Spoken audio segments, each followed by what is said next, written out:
So yeah, about a year later, a year and a month, 13 months after that album was released, The Clash released London Calling. So I think we could probably agree here on at least one thing, and that being that this is probably their most influential, biggest, most kaboom album that they've released, right? Outside of Should I Stay or Should I Go, this is what people think of when they think of The Clash, I think, is this album. Right. And that's actually, I think that's why I got Combat Rock first, because I was a little kid and I picked out that one because it had the song I knew on it. I've never liked this album. I still don't love the album.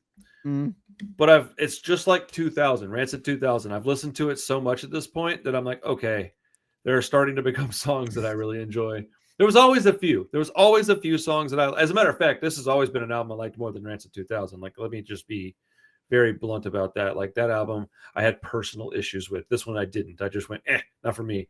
But and it's funny too, because if I ever talk to Lars, like I hope I will, most of my questions are about Rancid 2000. Go figure, man. Go figure. Get to the bottom of it once and for all. Yeah. Oh, before I go any further, two things that I didn't tell you yet. This is kind of cool. I made an error on my video about the Forgotten album, and it's actually an error that, like, when it got pointed out, I was like, oh, I knew that wasn't accurate. I don't know why I didn't look.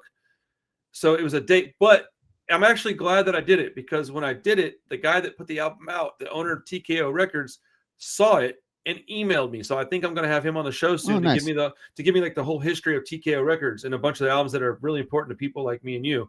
So, I'm glad I did the screw up, because he wouldn't have reached out otherwise, I don't think. Yeah.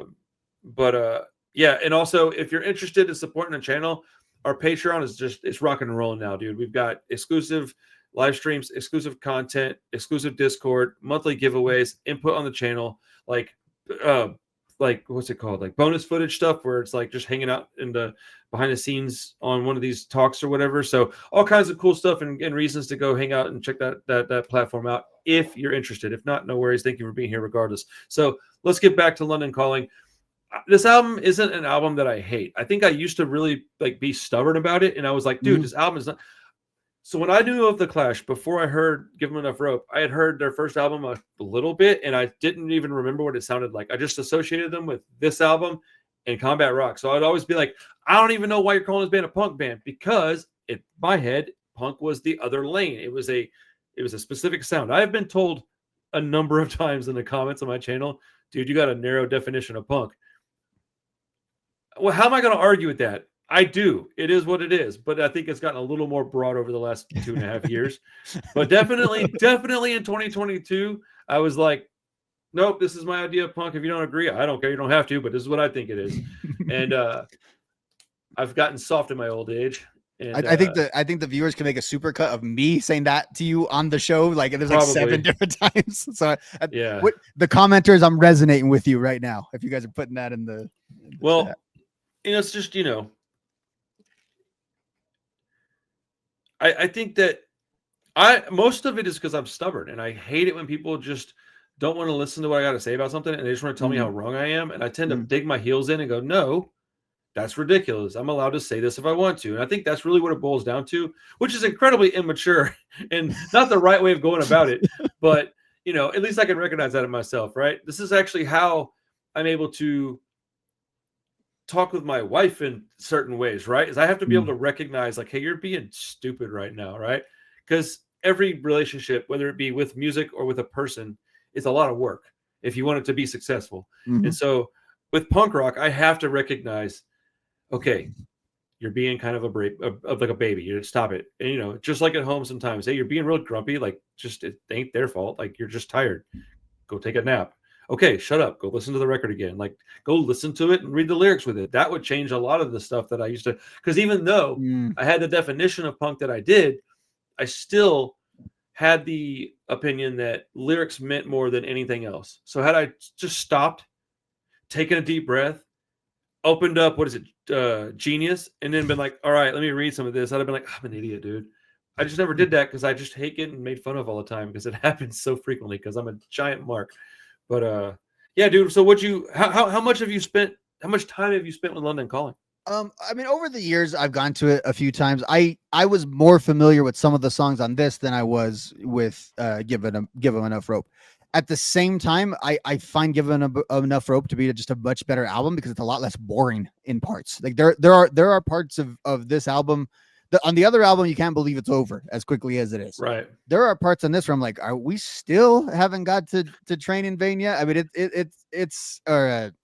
Train in Vain. It takes a long time to get there at certain points in some of these songs. And I don't know if that's just the style of the songs or there's too many songs that are kind of similar on it or what it is that I still don't love it as an album. I like and the highs on it. I think I might like more than some of the highs on the previous album. Like, okay. That's interesting. That actually makes, I'm glad to hear you say that because I don't necessarily agree, but I definitely understand that. And it may not be wrong. I just personally like the other stuff. I don't know. I think it's a more produced album. So I think there were songs that were more produced as like sort of as we would think of as like hits. Like London Calling's like just an epic song that I don't really connect to a specific genre. It's just sort of this big song. Rudy Can't Fail, which is one of my favorite songs, period. I've always said this, but I've always liked the Joe Strummer and the Mescalero version that came out on Hellcat, but that's probably my favorite song on the album. Spanish Bombs, great song. Guns of Brixton, great song. Death or Glory, I like that one. But then we start going a little lower and we start getting to the back half of the record, and I lose interest when we start getting to that point. So for me, it's one of those albums where like I can say I like the album because I'll go to it, but it's a skip around for me. So, okay, yeah. I mean, there's definitely more that I like about the other album, but when you look at, if you just pull up Wikipedia and you go look at Give 'Em Enough Rope, it says genre, punk rock, length, 37 minutes. And then you click over to London Calling and it says genre, punk rock, new wave, post-punk, ska, length, 65 minutes. Dude, there's almost double the amount of songs and like 70% more music. More time. So it's a much more like beefy record. It's got a lot more music on it. It's also got that in common with, say, Life Won't Wait. It's a much more eclectic sounding record. Dude,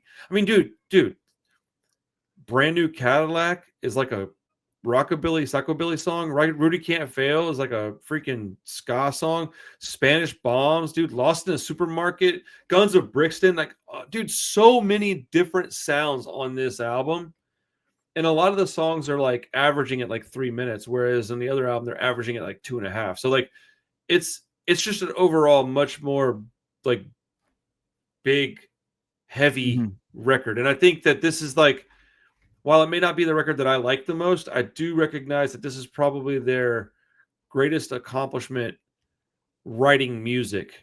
Because if I say something is this way, right? I go, this one's better than this one. And then you ask 2,000 other people and 1,600 of them go, no, it's this one.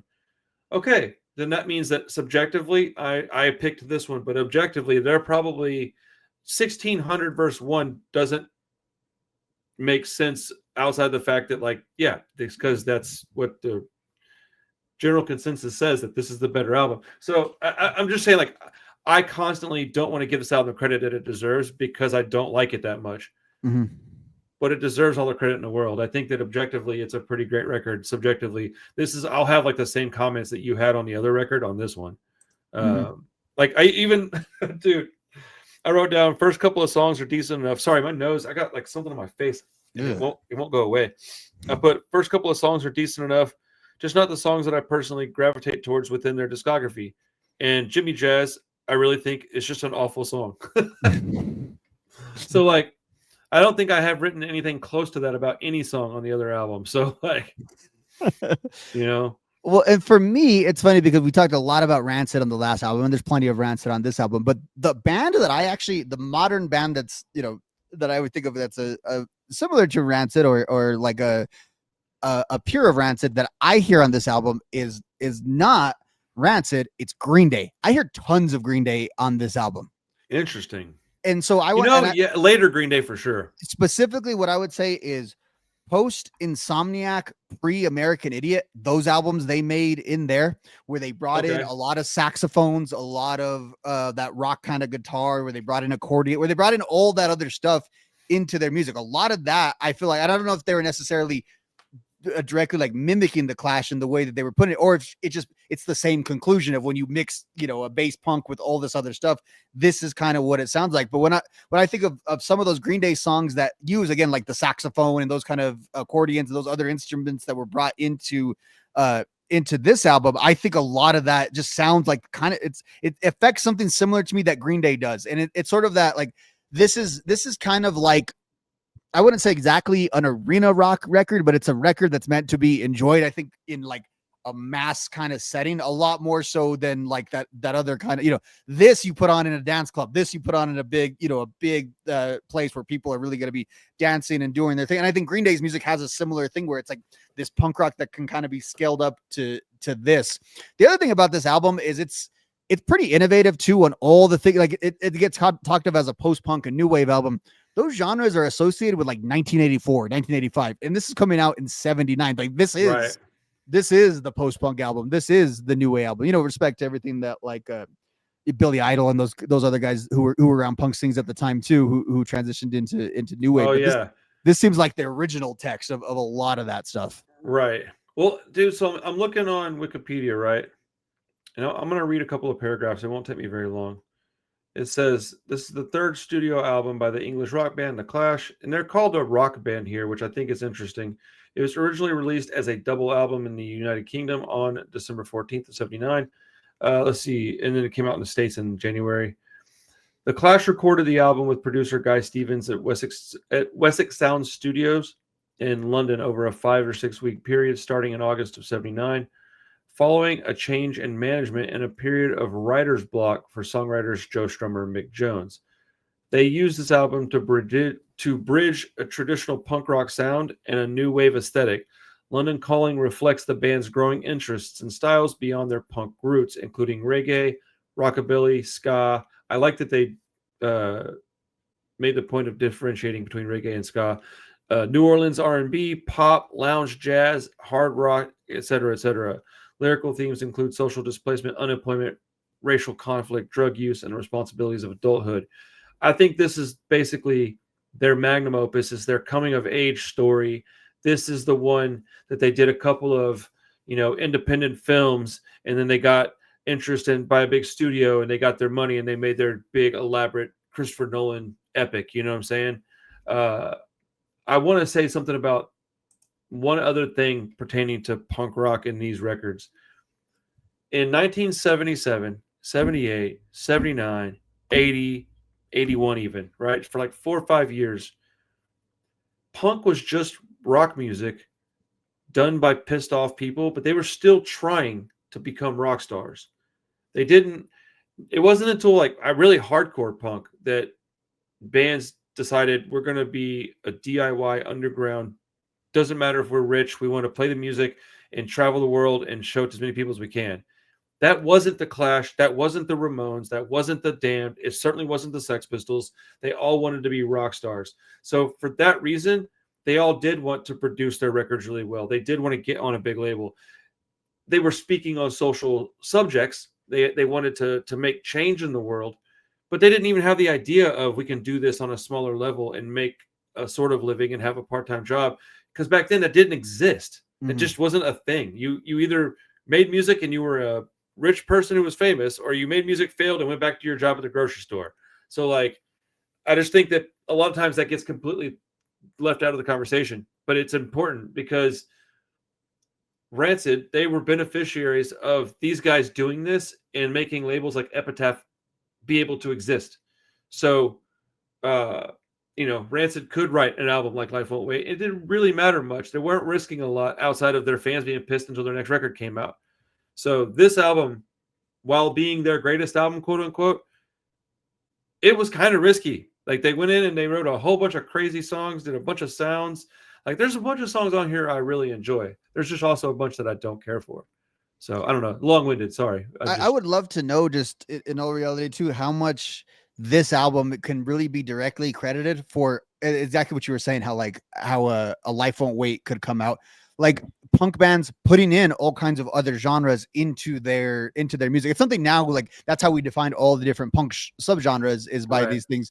But again, going back, we think of, what existed at the time with the Ramones and the Pistols, and you actually have punk as being sort of this limiting thing that only has these very strict things, and then this comes in and you were reading those things, and that exactly, New Orleans R&B is what I was referring to as like that, like some of those sounds and the lounge jazz and all that kind of stuff.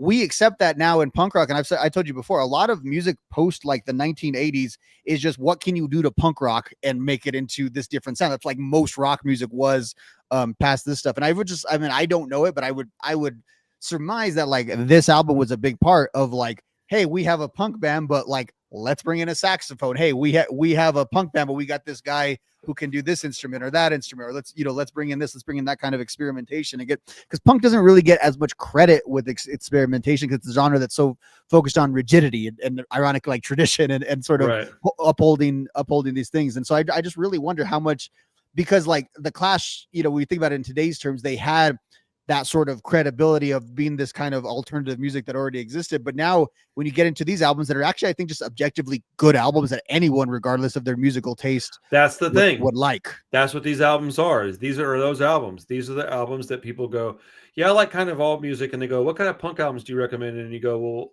maybe start here. And then they buy these and they maybe not go much deeper, but they go, that is a good album. Mm-hmm. And I'll say this.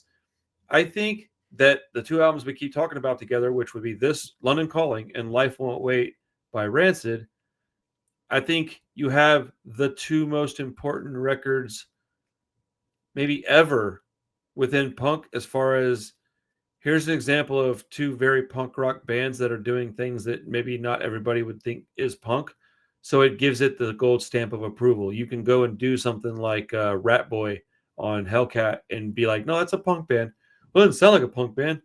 Beastie Boys, well, that's a hardcore band. Well, they don't sound like a hardcore band.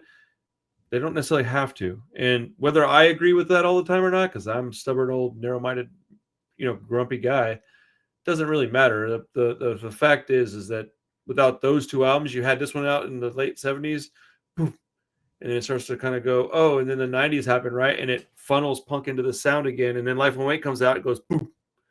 Oh yeah, don't forget, guys, you can make punk with whatever sound you really want. And not that there's no other albums that did this or anything. I'm not saying that. I'm very biased to Rancid, so I'm going to include them in conversations like this, but I do think it's true. I do think that those are two of the most important albums.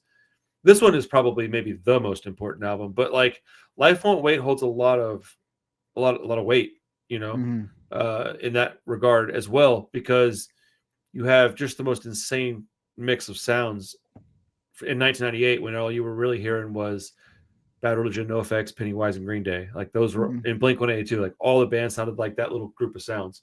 And then bam, that comes out and people are like, dude, good grief. This is why you have bands like, albums like Indestructible and Let the Dominoes Fall that have so many sounds on them. And it's just like, to us, it's just punk, And that's because of the Clash. Like if the Clash didn't exist, I could guarantee you Rancid wouldn't be who they are. Like, there's no way. Down to the riff style that they write, and it's, funny. They would have been just a regular California heavy punk band, right? Like, I don't see anything else for them. If they didn't go down, they would be like this awesome hardcore band. Is I think what like that. They would sound like 93, and then it would just the production would have changed over the years. Yeah, they might have gotten to Let's Go, but I think it would have sounded like Rancid 93 or maybe Op Ivy, maybe a little bit. But the Clash gave them so many different things to choose off of too, because the Clash have so many that there's so many different parts of the Clash that they were able to pull into their music. And again, I think a lot of bands that did anything that wasn't just the traditional punk, like we're saying, probably took that same thing. And the other thing too, I think a lot of people heard these albums because, like, the Sex Pistols might have come first, but they were more of this phenomenon that crashed, burned, and went away and had one album. You know what I mean? So like to people that actually got into punk and like that next generation of music fans, like, yeah, it was these albums that they spent so much time with and like really helped like define them. And like when I think of like the typical like music critic at like Rolling Stone magazine or Spit or whatever, like they love London Calling. Like this is exactly, and it makes sense. And it also probably hurt other like punk bands that came later in defining them in a different way, because they weren't kind of like the Clash and they didn't have as much of like the dynamics that a band like this does. Yeah, I mean, that's true. I think it's interesting, man. I have some notes. I'll go through them kind of quick on the album. Let's see. Let me pull up the song titles. I wrote down some numbers instead, like a dummy. Dude, you know what's funny about the Sex Pistols? I own the Clash. Give Them Enough Rope on vinyl, Japanese press with the Obi strip and everything from 1978. I just picked up Nevermind the Bollocks, 1982, Japanese with all the Japanese stuff on it.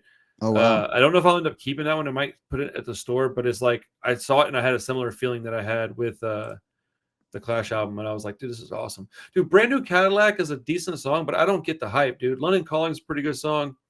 Jimmy Jazz is it's a bad song, dude. Like, yeah. I want to know who likes that song. You might like it. If you do, just tell me why. It kind of brings down the album, honestly, right there in that spot. Dude, The Right Profile, I don't like the song a lot, but it had some interesting stuff in it that caught me off guard. Let's see, where's it at? Oh, yes, and I found myself enjoying the sax-infused sounds of The Right Profile. Kind of caught me off guard. The piano and saxophone in a more swing groove style. Not a song that I'm picking really often, but it's a good song objectively. Rudy Can't Fail is another one that I put on my list that I liked quite a bit. Clamp Down I like quite a bit. I think Death or Glory is probably my favorite song on here. Let's see. Yeah, Train in Vain is like okay. There's some of these songs just kind of take a long time. They're too beefy for me, man. Well, and then for me too, because like Train in Vain is one of their kind of iconic songs. I feel like when you're listening to the album, you're like I said, you're trying to get to it, and so it's that little like Lovers Rock, Four Horsemen, I'm Not Dead. It's that part of the album that where it kind of dies. I think we talked about this a lot. Like some of these albums, if they just had less songs, they would be considered like much better of albums. And I think this one, from my opinion, I think could have been if it was a little bit tighter. What's funny is that I think we both agree with that, but I think everybody else is gonna be like, "Y'all are dumb. This album is perfect." Yeah, this album that everyone loves, and me, two guys on a podcast 50 years later, like they could have done better if they did this and that, and which is crazy because, like, in reality, it's a pretty amazing piece of artwork. Like, I can look at something objectively and go, "That's incredible," and then just go, "Yeah, but it's just not my style." Like, there's shoes out there that I look at and go, "Those shoes are crazy looking. Those are awesome." Man, I ain't wearing that. I wear plain black Vans, my guy. Like, I don't. It's What song was the one that MIA took? What song did she do? She did that song that Paper Planes has a song, a Clash song. Is it off of Combat Rock? Or is it off? No, is it off this album? It is. Let me put it in. Paper Plane. I can hear it in my head. Dun, dun, dun, dun, dun, dun, dun. Wait, so they did do, but that's not a Clash song. They did do Paper. Yeah. No. Paper Planes by MIA samples a Clash song. Okay. I just can't remember what the song was. Straight to Hell. There it is. Oh, that's right. Straight to Hell. That's right. Yeah. What is that on? Is that on? From Combat Rock. That's what. Okay. Yeah. Man, as I said many times, I don't have as much experience with these two albums, so I get them mixed up quite a bit, which I think is funny because I do think this is the better album out of those two. Mm-hmm. I don't know, man. I think I'm starting to like this album a little bit more, but it's got too many songs. I think that's my issue with it. I think, like you said, if we could reduce this by like 5 songs and bring it down to a nice tight 14 tracks, which is still a lot of songs. Dude, if this was to come out today, people would lose their minds. Dude, why are you dropping 19 songs? Yeah, and you and I are always very critical of album length, and I do think that is a more modern critique, I think, of some of these albums that we just wouldn't have had, 30, 40 years ago breaking down this. It would be, we would critique, I think, long songs, but we wouldn't critique, I think, these albums always just be, and it feels like you and I don't know what it is, but there's a certain like pain point when we look at the runtime of like, what is kind of just a little too long of an album. Yes, Oh crap! Hold on. Sorry, I'll address that in a second. That sucks. Okay. Not a big deal. Just people, man. People. Anyways, yeah. So okay, we've talked about Life Won't Wait being Rancid's like magnum opus as well. I think it kind of mimics this album too in that way, where I think it's a little too long. There's even some songs that I don't really care for on there. But as a whole, I still think I would enjoy it better as a whole piece of art than this. But I do think it mimics it even down to that point, that it's got too many songs. It's too long. Well, how do you agree or no? Yeah, no, it's very Life Won't Wait, even in like the specific aesthetics of some of the songs. Like that album pulls a lot of the set. Like we're talking about, like this is sort of, it's not really explicit on here, but you could hear where like the roots of like Rocksteady and that kind of stuff that other bands would use in their music. A lot of that is here. They are trying everything on this album, which reminds me a lot of Life Won't Wait. In that way. And we've talked about this before. You and I secretly think that like Life Won't Wait is, like we said, the Rancid masterpiece. Like that's somewhere I want to believe that they're most proud of like that album because of what the result was of it. I would be pretty shocked to find out that they didn't think that was the case, that they didn't think that. I'd be surprised. And because I think the Clash probably referred to this as their greatest piece of artwork. And whether I like it as much or not, I think it's pretty irrelevant, because I also think this is their best piece of artwork. It's just not my favorite one.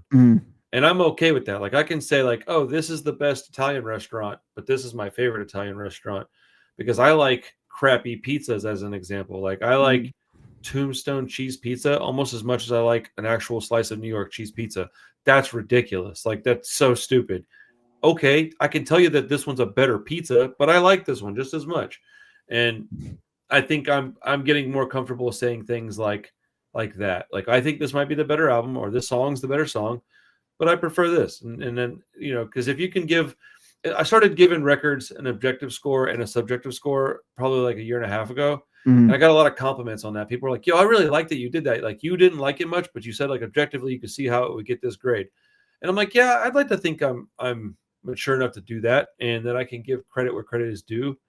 I'm just really stubborn too. It sucks, man, because people are like, this is the best thing, I'm like, no, you're dumb. It sucks. And that's not really how I feel about it.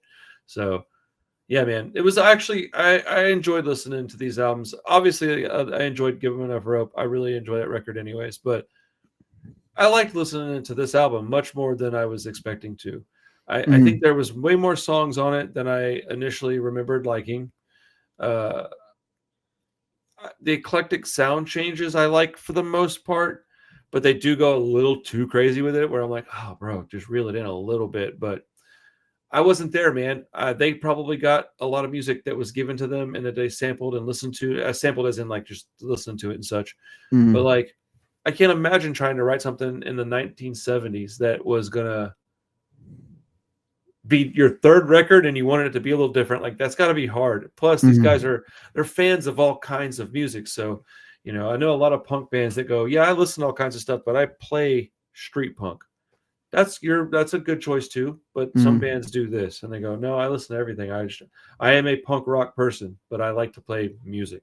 And that's where it's different. I mean, that's a good way to just describe the Clash as really good music. Like I think objectively, like I don't know anyone who does, like I know we've took issue with but we're doing that from a very punk rock perspective. It's rare that you hear someone who's like who's heard London Calling or Should I Stay or Should I Go or any of those songs and been like, oh yeah, the Clash suck. Like that's bad music. That's crappy music. Right, dude. That's actually the songs on their like big albums that I like the most is the singles. I like the hits. I still listen to Should I Stay or Should I Go? I still love that song. Dude, how could you not like that song? It's just so catchy, bro. Like on my most grumpy, stubborn day, I'm not going to be able to say that song's not good. It's just not happening, because that actually, I've been trying to decipher what was the first punk song I ever heard. It might have been Anarchy in the UK, but not played by the Sex Pistols. I think it was a Megadeth cover. But it also might have been Should I Stay or Should I Go? It had to be one of those two. And then early on, I was getting a lot of punk rock through metal bands. Metallica, Megadeth, Slayer, they all did it. Which I think is funny because I don't like metal that much. But Yeah, I'm pretty sure like I found the Misfits because of Metallica. Like I knew who the Misfits were before ever listening to them a little bit. I think I got the same thing too, because I had that Garage Days CD, Mm-hmm. and everybody's like, "Yo, dude, those Misfits covers are great." I'm like, "What's the Misfits?" Like, I'm like probably 12. I don't know what the Misfits are. Dude, Guns N' Roses covered a punk song that I heard recently. What was it? I can't remember, but it was on an old album, and I was like, I didn't know that they played that song. All those old bands loved punk music, dude. Well, and the Guns N' Roses guys, except for Axl, they were all punks. Like they were all in the scene in the 80s. Like all these guys, all the 80s guys have stories of like Slash and Duff and hanging out and being in other bands with those guys. You ever hear Lemmy talk about punk? He called Motorhead like, "Yeah, we're just a punk band with our hair's too long," and I'm like, "Yeah, that's awesome."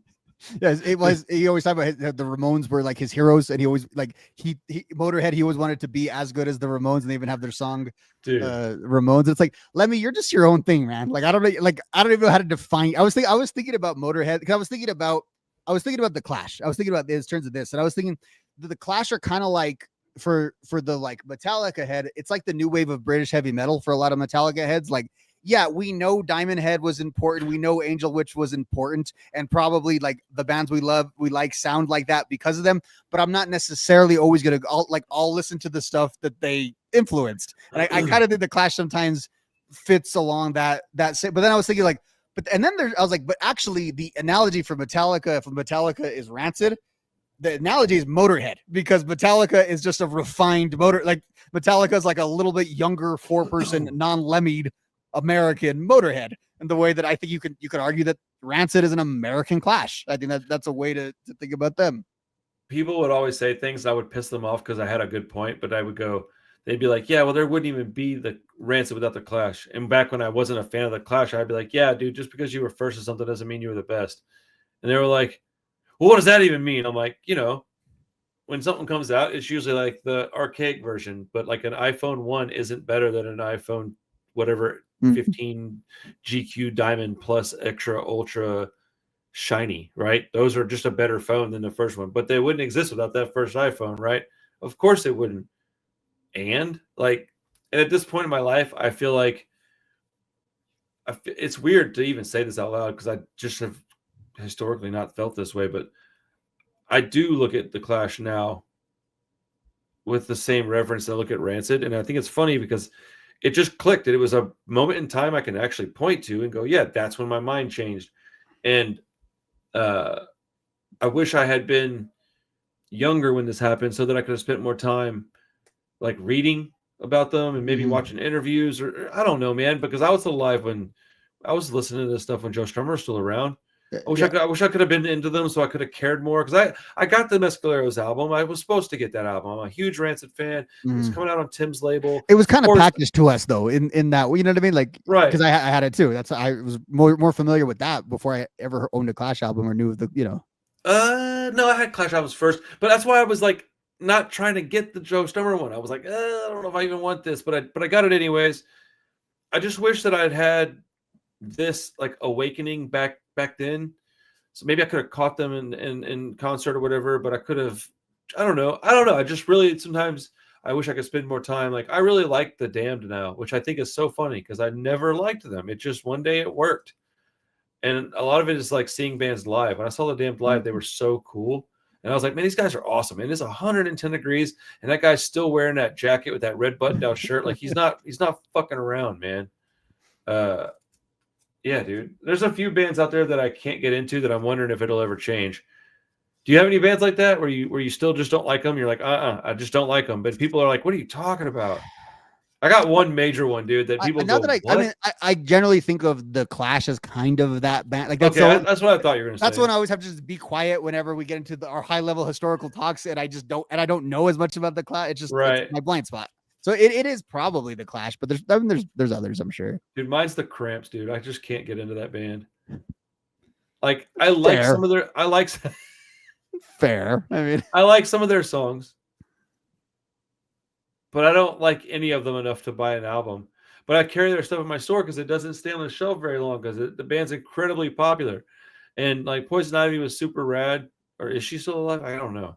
But like, just they were grad people when they were doing that band. I get it, but like, and aesthetically they were super awesome. I was gonna say the iconic, like the logo and the hair going into the thing, and the Cramps are very they fit that thing where I think more people probably have Cramps like merch than have ever actually heard a Cramps song. They're sort of in that vein. There's definitely a group of kids that like Cramps shirts but don't know the music because they come in my store and I'm like, oh man, I'm surprised you like them because you're like 15 and I'm 43 and could barely listen to an album. They're like, oh, I love Goo Goo Muck. I'm like, okay, yeah, me too. But like, how many other songs have you heard?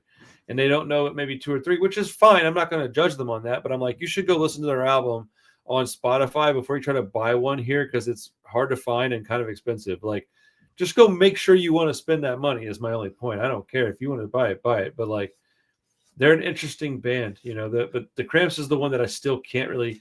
And Black Flag, I just can't. I want to like that band so bad, but I just don't. I just don't care. Maybe the Minutemen slightly.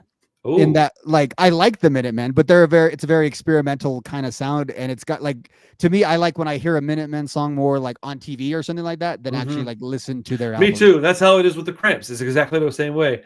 You know, another one that people can't figure out why I don't like is Propaganda, dude. I hate that band. Yeah, I can't figure out why you that one either. Dude, it's just like pretentious lyrics and like I don't know. It's just I don't know. I just can't get into it. But it's like I'm a big dumb ogre, so why would I like that band, right? Yeah, man, good talk, dude. The Clash. So we're gonna stick on the same wavelength, man, and we're gonna go ahead and do a part 2 of the Forgotten Veni Vidi Vici and Brain Failure American Dreamer, because multiple people wanted to hear from you about those 2 albums, and I don't mind talking about them again because I'd love to hear from you as well. It'll probably be a shorter episode. It might not even hit an hour because I don't have a lot to say that I didn't already say. I'll bounce some of the same things I said to Nitty to you, but like I'm not going to repeat everything I said. That doesn't make for good conversation for the listener. But like I do want to hear your opinion on those, and I think it makes it. Have you heard either of those records? Not off the top of my head. Dude, I can't wait to hear what you have to say about them. To be clear, everybody, I do know that Veni Vidi Vici came out in 1998. It was an accident on my part.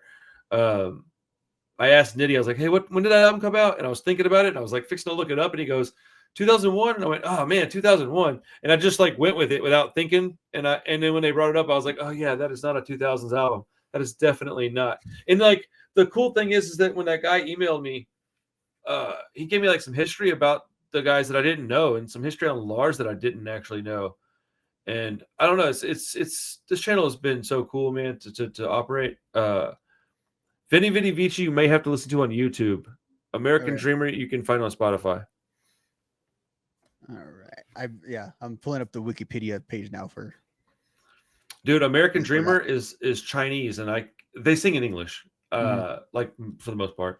But I can't wait to hear what you say about both of these albums because they're both so important to me. And I hadn't heard American Dreamer in quite some time, so I'm excited to hear from you about that one because it like reignited my interest in that album. I had been like, I forgot how much I loved this because when it came out, it was a banger, dude. It was very important. Aesthetically, this looks like the stuff that I like. So, if you don't like this, I will be very surprised.